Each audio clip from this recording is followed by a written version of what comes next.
अस्सलाम वालेकुम। शराय दस्तूर से मैं हूं अब्दुल क़य्यूम सिद्दीकी और आप हैं AQS के साथ, और मेरे साथ हैं जनाब नासिर इकबाल साहब और हसनात मलिक। आज एक मरतबा फिर नैब कवानीन में जो तरामीम की थी मौजूदा हुकूमत ने या मौजूदा पार्लियामेंट ने, उसके ख़िलाफ़ इमरान अहमद ख़ान जो हैं वो इनफरादी हैसियत में अदालत के सामने हैं और गुज़िश्ता 30-31 समातों से जनाब इमरान ख़ान के वकील ख्वाजा हारिस जो हैं वो अपने दलाइल दे रहे हैं। और बात वहीं पे ही है कि वो दरवाज़ा खटखटा रहे हैं और अदालत कह रही है कि हम अपना दरवाज़ा क्यों खोलें, जबकि पार्लियामेंट की ये कानून साजी की गई है। ख्वाजा हारिस के जो दलाइल हैं लुबिल बाब है, उसके अंदर ये कह लें कि वो ये चाहते हैं कि जो मौजूदा तरामीम हैं ये किसी को फ़ायदा पहुंचाने के लिए दी गई हैं, और वो ये चाहते हैं कि अदालत ये हुक्म दे कि ना सिर्फ जो नैब कवानीन में जो तरामीम की गई हैं उनको पार्लियामेंट सख्त बनाए। तो यही वो सवाल है जिस पे बार बार अदालत उनसे पूछती है, और इस हवाले से उन्होंने बहुत सारे गुज़िश्ता समात पर अदालती फ़ैसलों के हवाले दिए थे और फिर कुरान और हदीस के मुख्तलिफ़ वाक़यात जो हैं वो उन्होंने बयान किए थे। यानी कि अपने इस नुक्ते को कि एहतसाब, मुहासबा, अवामी ओहदेदारों का मुहासबा क्यों ज़रूरी है और इसका इस्लामी तनाजुर क्या है वो, और हमारा जो मौजूदा सिस्टम है उसके अंदर। तो आज जो है वो ख्वाजा हारिस ने जब दलाइल दे रहे थे तो जस्टिस मंसूर अली शाह ने उनसे कुछ बहुत 3 अहम सवालात जो हैं वो पूछे हैं। ये तीखे सवालात क्या हैं, इन पर बात करेंगे, और ये कि पंजाब के अंदर आखिर ऐसा क्या हो गया है कि बहुत अरसे से अदालतें जो हैं उनका बाइकआउट चल रहा है, वो क्या मामलात हैं उस पर भी बात करेंगे। तो जनाब नासिर इकबाल साहब, आज फिर बताइए कि जस्टिस मंसूर अली शाह ने मुसलसल कह रहे थे कि हम जो अब आप ख्वाजा हारिस साहब, जब आपका आखिरी दिन होगा तो मैंने आपसे 2-3 सवाल करने हैं। तो क्या आज ख्वाजा हारिस साहब ने 30-31 समातों वाले अपने बयान दलाइल समेट लिए या फिर मज़ीद टाइम ले गए, और वो सवालात आखिर हैं क्या? शुक्रिया करीम साहब। पहली बात तो ये कि आज जस्टिस मंसूर अली शाह साहब ने ताबड़तोड़ ऑब्जर्वेशंस दी हैं। ताबड़तोड़? हाँ, एक नहीं कई ऑब्जर्वेशन, खिड़की तोड़। हाँ। और दूसरी बात ये है कि सैडली या अनफॉर्चुनेटली आज समाअत कंक्लूड नहीं हुई है ख्वाजा हारिस साहब की, कल फिर है। तो इसलिए ये चीज़ सैडली क्योंकि हमारा ख्याल था कि नासिर साहब उकता गए हैं मेरे ख्याल में। फ्लेवर चेंज होना चाहिए ना, अब फ्लेवर चेंज होना चाहिए। हाँ, मखदूम अली खान साहब, अब मैं नाम नहीं लेना चाहता, एक साहब ने मुझे कहा था कि ख्वाजा हारिस साहब के इतने ज़बरदस्त आर्गूमेंट्स हैं कि उससे सुप्रीम कोर्ट मुतासिर हो या ना हो लेकिन वो मुसलमान ज़रूर हो जाएगी। तो वो तो एनी हाउ आज जस्टिस मंसूर अली शाह साहब ने भी ये कहा कि आपने खुद आर्गूमेंट, मतलब आप ये कहना चाह रहे हैं कि ख्वाजा हारिस साहब के जब दलाइल ख़त्म होंगे तो तीनों जज साहबान खड़े होकर कहेंगे जनाब हमने इस्लाम कबूल किया। वो क्या होता है इस्लाम इस तरह का नहीं मुशर्रफ बा इस्लाम हो गए। हाँ वो हो गए।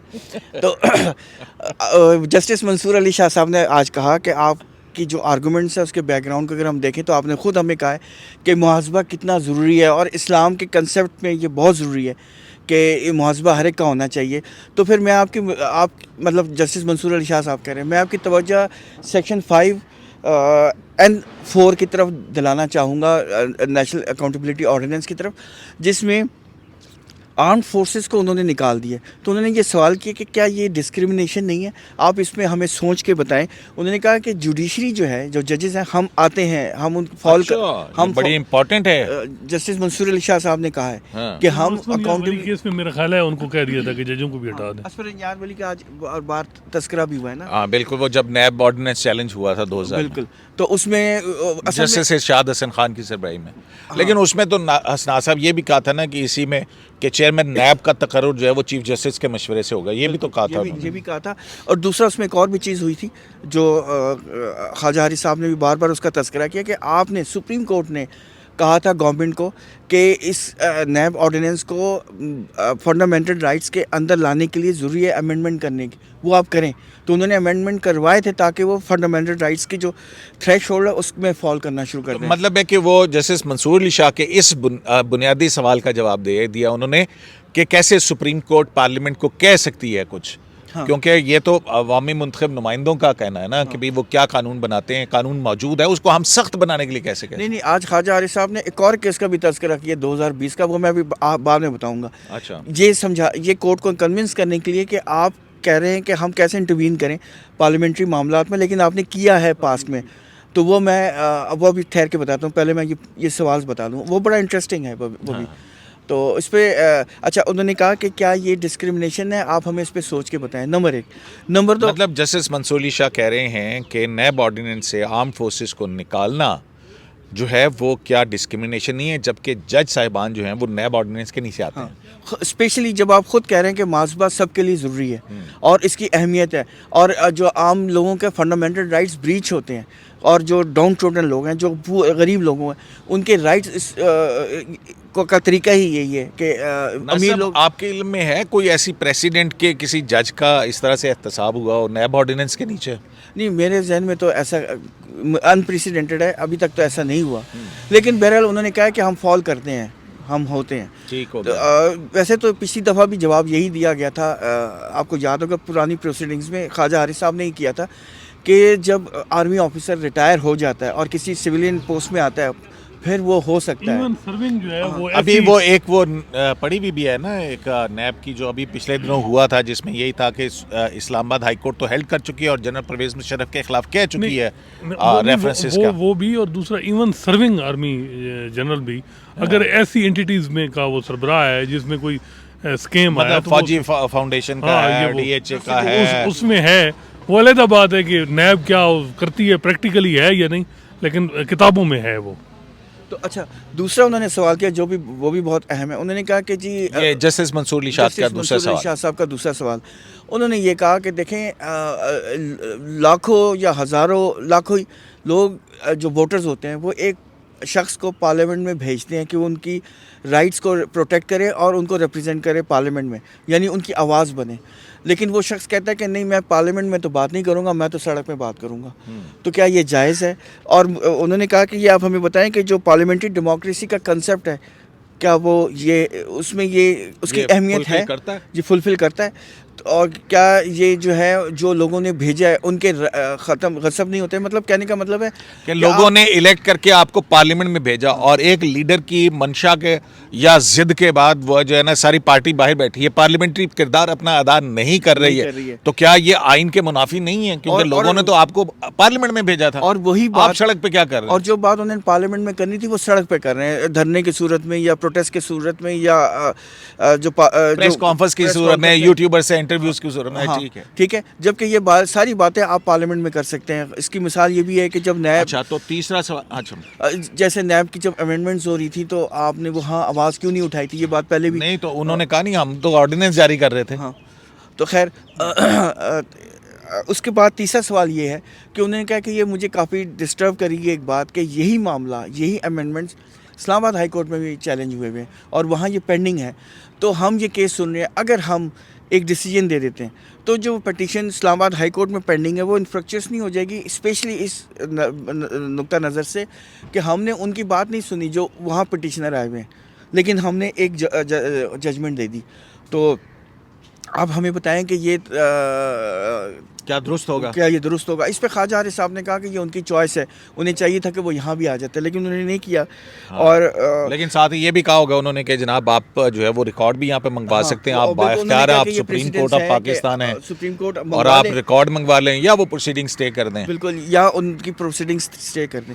अच्छा, आज चीफ जस्टिस साहब ने भी एक बात की है, उन्होंने भी कर दी। चीफ जस्टिस ने भी एक दो ऑब्जर्वेशन दी। उन्होंने कहा कि ठीक है, आप हमें बार बार कह रहे हैं कि आप जो अमेंडमेंट्स हैं जो इन्होंने निकाल दी, और आप ये कहते हैं कि उन्होंने जो टूथलेस कर दिया है नैब लॉ को, और यानी उस वो इफ़ेक्टिव नहीं रहा, और कन्विक्ट करना बड़ा डिफ़िकल्ट है। आप ठीक है, आपकी बात हमें समझ आ रही है, लेकिन आप ये भी देखें कि जो नैब लॉ के बारे में ये एक एलिगेशन भी है कि ये प्रोग्रेस, मुल्क की जो इकनॉमिक प्रोग्रेस को वो कर रही थी, रुकावट डाल रही थी। आप ये भी तो देखें ना, और सारी ब्यूरोक्रेसी स्टैंड स्टिल हो गई थी, कोई डिसीजंस नहीं लिए जा रहे थे और नैब के उन्होंने खौफ से। उन्होंने ये भी कहा कि देखें आप ये चीज़ भी जहन में रखें कि कुछ ऐसे भी लॉज थे जो अप्रोप्रिएट नहीं थे। मसलन 90 दिन के लिए आप किसी बंदे हाँ, को उठा लें, उसके बाद पहले अरेस्ट करें, बाद में इन्वेस्टिगेशन हो रही हो, तो ये भी तो मद्देनज़र रखें। लेकिन इस पर ख्वाजा हारिस साहब ने जवाब दिया कि उन्होंने ये कहा कि पहली बात है कि नैब जो है मैं उनको चैलेंज ही नहीं कर रहा, वो ठीक है,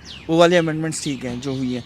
नंबर एक, इस्तेमाल इमरान खान ने खुद किया है, मतलब 2018 से लेके 20 तक।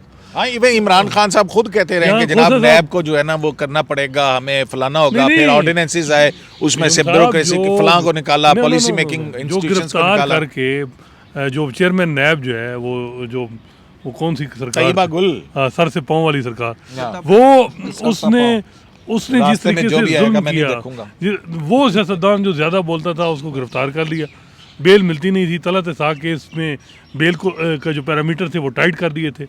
उस वक्त सेम पेज था, साकिब निसार साहब का गठजोड़ था, एस्टेब्लिशमेंट बाजवा साहब भी साथ, तो लेकिन 2 साल में जो लोग रहे अंदर उसकी भी तो ज़रा पूछताछ करें। आप तो आजकल बड़ी लेकिन ह्यूमन इसमें अगर ये कहते हैं जो इमरान आज खान कहते हैं साहब कि कह रहे चैलेंज नहीं किया। हैं, अगर ये पुराना नैब लॉ आ जाता है तो ये ज़्यादा मुश्किल इमरान खान साहब के लिए होनी है। मेरा ख्याल है कि वो जो ये केसेस 2-3 हैं उनमें अगर उनको गिरफ्तार करके 90 दिन का रिमांड ले लेती हुकूमत, 90 दिन में बड़े लोग सीधे हो जाते हैं। इमरान खान तक बेल ना मिले, 2 साल तक बेल भी नहीं वही मिलेगी। मैं कह रहा हूँ कि ये इमरान खान साहब जो है ना वो ठीक है, जो रिमांड का है 90 दिन से, और जो पावर ऑफ अरेस्ट चेयरमैन नैब की है उनको रेगुलेट किया गया है, ये दोनों अच्छी चीज़ें हैं। क्यों साहब इस केस में जो लग रहा है कि 2 जजेस तो बड़े वाजे हैं। अच्छा, मेरा अगला सवाल यही था जी, कि जैसे सैयद मंसूर अली शाह जो हैं वो मेंटेनेबिलिटी पे रुके हुए हैं, 26 हेयरिंग हो चुकी हैं तकरीबन, अभी मैंने वो देखी है, नोट की है, तो उनमें उनका यही है कि मेंटेनेबल कैसे है। जो हैं जैसे Locus standi क्या है? इजाजुल हसन साहब, वो तकरीबन उनका आपने देखा होगा कि वो मतलब है कि वो तकरीबन ख्वाजा हारिस साहब के साथ साथ ही मतलब है खेल रहे हैं, वो उसके साथ ही वो चीज़ों को देख रहे हैं कि भाई यार ये बिल्कुल जो है ना वो जो चीज़ें वो कह रहे हैं, और ख़ासकर फेक अकाउंट के केसेस में उनको काफ़ी ज़्यादा उन्होंने सवालात उठाए हैं कि जी वो केसेस कैसे वो ख़त्म हो जाएंगे। उसमें तो उनकी इजाजुल हसन साहब की अपनी जजमेंट भी है जी, ना। अब ये रह गया चीफ जस्टिस उमर अता बंदयाल, उन्होंने बेंच की कंपोजिशन ही ऐसे की है, उन्हें अंदाज़ा था मेरा ख्याल है कि बेंच में ताकि हर चीज़ मेरे हाथ में हो, और अब वो बैलेंस करते हैं। कभी ऑब्जर्वेशन उनकी इधर आती है एक साइड पे, कभी इधर थ्रेशोल्ड, कभी कहते हैं कि कन्विक्ट कैसे होगा, कोई बंदा ऐसे लकुना छोड़ दिए गए हैं कि कन्विक्ट ही नहीं होगा। दूसरी साइड पे वो ये भी कहते हैं कि सिविल लिबर्टीज़ और इकॉनमी का इशू है। दोनों चीज़ें देखते हैं। मेरा ख्याल है कि इसमें जजमेंट तो सिर्फ justice chief justice Umar Ata Bandial साहब का देखना है कि वो क्या पोस्चर अडॉप्ट या क्या वो किस तरफ जाएंगे, और बाकी तो चीज़ें मेरा ख्याल है इस केस में क्लियर है। बाकी मखदूम अली खान साहब जो हैं वो आएंगे, क्योंकि वो कहते हैं कि 90% जो ये अमेंडमेंट हैं ये वो हैं जो पीटीआई ने खुद की हैं। अब वो बताएंगे कि उनमें क्या है। बाकी ये भी है कि जी जो अमेंडमेंट हुई हैं उनमें सुप्रीम कोर्ट की जजमेंट की बेस पे हुई हैं, वो भी वो कह रहे हैं। अब उनका जो डिफेंस है वो बड़ा इंपॉर्टेंट होगा। लेकिन अब पीटीआई वालों से बात हुई तो उन्होंने कहा जी ये डिले आप करेंगे हुकूमत, क्योंकि हुकूमत इस वजह से करे कि नवाज शरीफ को आने का इंतज़ार है, वो बेनिफिट ले लें इस अमेंडमेंट से, जिस तरह सलमान शहबाज ने ले लिया बेनिफिट, इसहाक डार ने ले लिया, तो फिर जो है वो ये केस चलता रहेगा। फिलहाल क्योंकि इसमें स्टे तो है नहीं, तो हुकूमत को फ़ायदा है कि जितना लंबा केस नहीं तो लॉ को स्टे कैसे कर सकते हैं? नहीं, आप ये तो कह सकते हैं कि जी हाँ फाइन। तो एनआरओ में इफ्तिखार चौधरी साहब ने क्या किया? नहीं, वो स्टे नहीं किया था, वो उसमें क्या ये किया था? नहीं, उन्होंने ये किया था एनआरओ के फैक्ट अंदर रोक दिए थे। नहीं, हाँ, उन्होंने तो कहा था ये- कि subject to final decision of the court यहाँ होगा। ये भी नहीं है, हाँ। यहाँ ये भी नहीं है। वो जैसे सैयद मंसूर अली शाह ने कहा कि ये कैसे, वैसे लीगली तो ठीक कहा कि ये एक्ट को कैसे करें, लेकिन ये मेरा ख्याल है 10 साल में इतनी बड़ी जो लंबी समाअत है, आप देखें 26 हेयरिंग 25 हेयरिंग, और अगर 1.5 घंटा लगाएं तो ये कितने बनते हैं यूं साहब, 40 घंटे से ज़्यादा बिल्कुल समाअत है। एक इमरान खान साहब कहते हैं कि जी मुझे जो है वो मेरे ग्रीवेंस सुने नहीं जाते। पिछली समाअत के अंदर जो है वो जस्टिस मंसूर अली शाह साहब ने ये भी कहा था ना एक बात, उन्होंने कहा कि जी ये पार्टी चेयरमैन के तौर पर आए, ये पार्टी के तौर पर आए, ये इंडिविजुअल। तो उन्होंने कहा जी ये इंडिविजुअल है, एप्लीकेंट हैं, तो उन्होंने कहा कि ये 22 करोड़ में से सिर्फ एक ही बंदा मुतासिर हो रहा है। कुछ इस तरह की भी बात की थी ना आज मंसूर अली शाह साहब ने, सॉरी पहले आप जवाब दे दें। हाँ। नहीं, वो देखें, मेरा ख्याल है कि इमरान खान साहब जो हैं वो उनका सिर्फ ये है कि जो मेरे मुखालफीन हैं वो उनका एजेंडा नप के रखो, नप के रखो, नप के रखो, बाकी ये बस, रखो। बाकी और इधर से सुंजियां यान अब, गलियां बच मिर्जा यार फिर ये जो है दूसरी साइड वाले इनके पास है मटेरियल, ये भी अब कोशिश में लगे हुए हैं कि इमरान खान साहब को भी करें। वो कहते हैं कि घड़ी कर रहे हैं, घड़ी मेरी अपनी थी, मैंने बेच दी तो क्या हो गया। वो अब घड़ी हालांकि मेरा ख्याल है अखलाकी तौर पे इमरान खान वहाँ पे कानून कहते हैं रिटेंशन का, वहाँ पे बाय सेलिंग का नहीं बात है। और दूसरी बात जो ख्वाजा हारिस साहब जो है ना, वो जो आप कह रहे हैं ना हदीस और कुरानी आयात, और उन्हें अंदाज़ा है बेंच का, उन्हें पता है कि चीफ जस्टिस उमर अता बंदयाल को उन्होंने कन्विंस करना है। और आपको भी अंदाज़ा है कि चीफ जस्टिस बंदयाल साहब मोरालिटी पे बड़ा वो फोकस करते हैं, उनको अहमियत देते हैं। तो वो मोरालिटीज़ की बात, अखलाकियात, इस्लाम और वैसे भी है, जाहिर है जनाब, कोई भी कानून जो है वो in violation of Islamic injunctions आप नहीं बना सकते ना, फंडामेंटल राइट और इस्लामी इंजंक्शन से खिलाफ। वो तो ये आपका कॉन्स्टिट्यूशन भी कहता है। माशाल्लाह 2-3 जजेस हैं सुप्रीम कोर्ट में, जैसे जस्टिस काजी फैज हैं और चीफ जस्टिस उमर अता बंदयाल, जो अपनी जो बड़ी जजमेंट होती हैं उनमें हदीस का हवाला, कुरान की आयत, और शुरुआत में भी कुरान की आयत करते हैं। तो ये है ना वो चीज़, इस वजह से वो उनको भी अंदाजा है। मारियो पुज़ो के नावल से तो बेहतर है। अच्छा मैं जो आपको दो अहम बात बताना चाह रहा था, दो गए, टाइम ज़्यादा हो रहा है, बस ये आखिरी वो अभी कर लेते हैं ना। वो आपसे मैं शॉर्ट नहीं करूँ, अगर आप दरमियान में इंटरजेक्ट ना करें तो मैं इसको जल्दी मुकाता हूँ। अच्छा, आज ख्वाजा हारिस साहब बार बार ये कह रहे थे कि ये पब्लिक इंपॉर्टेंस जो है, मतलब सुप्रीम कोर्ट की बहुत सारी केसेस ऐसी हैं कि कोर्ट खुद डिटरमिन करती है कि पब्लिक इंपॉर्टेंस का केस है कि नहीं, और उस पर फिर वो डिटर्मिनेशन दे देती है। इस पर फिर जस्टिस मंसूर अली शाह साहब ने कहा कि आप ये कह रहे हैं कि हम खुद ये तय करें कि पब्लिक इंपॉर्टेंस है, क्योंकि हम जो केस उठाते हैं ना, सुओ मोटो ले लें या जो भी है, उसमें कोई अप्रोर होती है, कोई आर्टिकल्स होते हैं, कोई लोगों में शोर गोगा होता है, कोई टीवी में प्रोग्राम्स होते हैं, मतलब I mean just like that नहीं होता। तो इस पे वो बार बार यही कहते, तो उन्होंने फिर चीफ जस्टिस ने ऑब्जर्वेशन दी कि देखें जो वो दर्शन मसीह का जो केस था, ब्रिक क्लिन का, उसमें तो वो बेजुबान लोग थे, वो तो नहीं आए थे, वो तो मतलब वो अफेक्टेड थे, लेकिन वो खुद नहीं आए थे। इस पे फिर ना, लेकिन नासिर साहब वो आप देखें ना, जबरी मुशक्कत ली जा रही थी। मेरी बात कंप्लीट कर लेने थे फिर आप, और वो दर्शन मसीह का भी जो है वो किसी खबर की बुनियाद पे हुआ था ना। मेरी बात सुन लेना, इस पे जस्टिस मंसूर अली शाह साहब ने कहा था कि जो दर्शन मसीह का केस है, वो उस पर आर्टिकल्स आ चुके थे, उस पर बहुत ज़्यादा शोर शराबा था, उस पर एक्सप्लॉयटेशन था, हमने तब उसको डिटरमिन किया था ये पब्लिक इंपॉर्टेंस का केस है। अच्छा, ख्वाजा तो इमरान खान साहब आए हैं, वो पार्लियामेंट के अंदर भी हैं, पार्लियामेंट के, और फिर बहुत लंबी उनकी तकारीर भी होती हैं, मैं ज़ुबान का लफ्ज़ इस्तेमाल नहीं करना। वो ये है कि आज ख्वाजा हारिस साहब ने एक केस का हवाला दिया और उन्होंने ये कहा कि सुप्रीम कोर्ट ने खुद इंटरवीन किया है। आप बार बार कह रहे हैं ना कि हम कैसे इंटरवीन करें, लेकिन आपने खुद इंटरवीन किया। और वो केस कौन सा है? वो 2020 का आर्मी चीफ के एक्सटेंशन का केस है, जिसमें आपने कहा कि ठीक है कि लीगल कवर कोई नहीं है आर्मी चीफ के ऊपर, लेकिन खुद इंटरवीन उस वक्त सूरत में किया जब अदालत के सामने एक दरख्वास्त गुजार आया, और जब दरख्वास्त गुजार मशकूक वजूहात की बिना पे भाग रहा था, तो फिर अदालत ने कहा कि आपने अदालत के इल्म में लाए हैं, कैसे इंटरवीन किया वो बताया ना। देख, सुन लेना मेरी पूरी बात सुन ले। इंटरवेंशन ये है कि 6 महीने की उन्होंने कहा ठीक है कि चूंकि वो कमांडर है, उसने डिसिप्लिन का भी मेंटेन रखना है, डिफेंस का भी ख्याल रखना, बहुत सी चीज़ें देखनी है। अच्छा, मतलब है कि ये ख्वाजा हारिस साहब जस्टिफाई कर रहे थे उस जनरल बाजवा के एक्सटेंशन वाले केस में, जिसमें जस्टिस मंसूर अली शाह की जजमेंट है, और उस जजमेंट के अंदर 6 महीने दिए गए जो कि एक्सटेंशन देते, जिसमें सवाल होता है कि सुप्रीम कोर्ट के पास ये कहां से आ रहा है। कंप्लीट कर लेने देना आर्टिकल, वो उन्होंने पैराग्राफ 48 का हवाला दिया था, और उसमें ये कहा था कि चूंकि अहम है तो इसलिए हम चलो 6 महीने दे देते हैं, लेकिन पार्लियामेंट को भेज दिया कि वो डिटरमिन करे कि इसका क्या करना है। इस पर जस्टिस मंसूर अली शाह साहब ने कहा कि कंप्लीट करने के लिए 49 भी पढ़ लें पैराग्राफ। तो पैराग्राफ 49 में ये लिखा है कि इसको आप डॉक्ट्रिन ऑफ नेसेसिटी के ज़ुमरे में नहीं कंस्ट्रू कर सकते।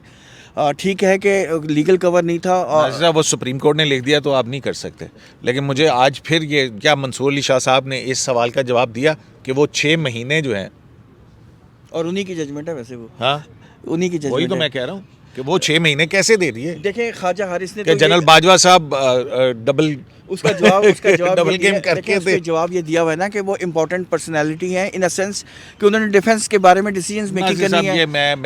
जजमेंट में ये लिखा हुआ है, जजमेंट में ये लिखा हुआ, ठीक है सुप्रीम कोर्ट की जजमेंट है, लेकिन ये जो है इस पर तनकीद होती रहती है। हसनात साहब, इस पे आ जाएं अब ये तो इन्होंने कंक्लूड कर दिया ना, मेरा ख्याल है कि it is more than enough के जो है 1-2 मिनट में बता दें। ये पंजाब के अंदर जो मलिक शहजाद अहमद साहब की जजमेंट और फिर पाकिस्तान बार कौंसिल के नुमाइंदे को जेल की सज़ा तो इन्हें पंजाब बार कौंसिल के, तो उसके बाद से ये क्या हो रहा है, मतलब अब क्या कहाँ तक पहुँची है? वाकया तो आपको पता होगा कि एक दिन में ही जो सीनियर पूरी जज हैं लाहौर हाई कोर्ट के, उनकी को बदतमीज़ी हुई राना साहब जो राना आसिफ हैं, और उसके बाद उनको कंटेम्प्ट हुई और इस किस्म के हालात बने कि उसी वक्त उसी दिन ही सज़ा दे दी 3 महीने की जेल से।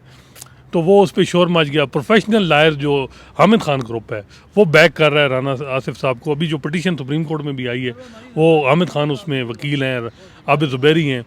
और वो मज़े की बात है कि शहजाद साहब का भी जो पुराना ग्रुप था, ये तहरीकी जो थे, तहरीकी इफ्तिखार जोई साहब बेसिकली सारे ना कहीं रूल ऑफ लॉ के लिए लॉयर्स की मूवमेंट थी यार। तहरीकी क्या मतलब हुआ यार? मतलब है कि तहरीके फेंको।